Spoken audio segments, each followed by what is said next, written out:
Imagine a house, not just any house, but one that seems to defy logic itself. A mansion full of mysteries, secrets, and a story that's both tragic and haunting. Welcome to the Winchester Mystery House, where the lines between reality and the supernatural blur. In the late 1800s, the world was changing rapidly. The Industrial Revolution was in full swing, and new inventions, like the Winchester rifle, were changing the landscape of warfare. One such invention would play a pivotal role in the creation of the Winchester Mystery House. Enter Sarah Winchester, the widow of William Wirt Winchester, heir to the Winchester Repeating Arms Company. When her husband died in 1881, Sarah was left with a vast fortune. But it wasn't the fortune that consumed her, it was grief. And it was that grief, that deep sorrow, that would drive her to create something beyond belief. Sarah was devastated by the loss of her child Annie, who died of a rare illness, and the sudden death of her husband. But what really twisted her world was a haunting belief: she was cursed. Sarah was told that the spirits of those who died from the Winchester rifle would haunt her forever, seeking revenge for their untimely deaths. She believed that the only way to escape the curse was to keep building endlessly a house that would confuse and appease the spirits. So, Sarah moved to California,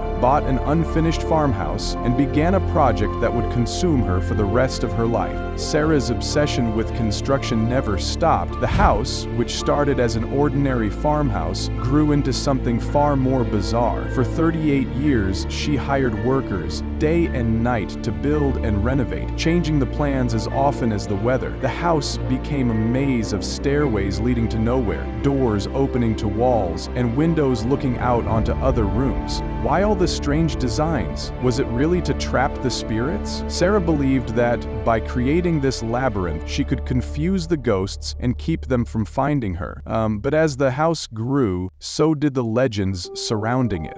Sarah lived in the house until her death in 1922. She died in one of the many bedrooms, and some say her restless spirit still haunts the mansion to this day. Many who have entered the house claim to feel an eerie presence, cold drafts, strange sounds, and even sightings of unexplained figures. The mansion itself, with its unpredictable design and winding hallways, remains a physical representation of Sarah's troubled mind and her desperate attempt to outsmart the supernatural forces she feared. Now, Sarah Winchester's story is more than just a tale of a woman obsessed with construction. It's about a woman broken by loss, struggling to find peace in a world that no longer made sense. As viewers, we can't help but feel for Sarah, her grief, her fear, and her search for redemption. In her attempt to escape her haunting reality, she built a house that is now a lasting symbol of her pain and resilience. Today, the Winchester Mystery House stands as a monument to one woman's battle against grief, a battle that led her to build a house that defied all logic and reason. It's a house that continues to intrigue, haunt, and inspire those who enter its doors. Was it a refuge from spirits, or a symbol of a woman trapped in her own mind? We may never know the full truth, but what we do know is that the Winchester Mystery House remains one of the most intriguing, mysterious places in America. A story of loss, obsession, and the quest for peace, forever etched in the walls of a house that never stops growing.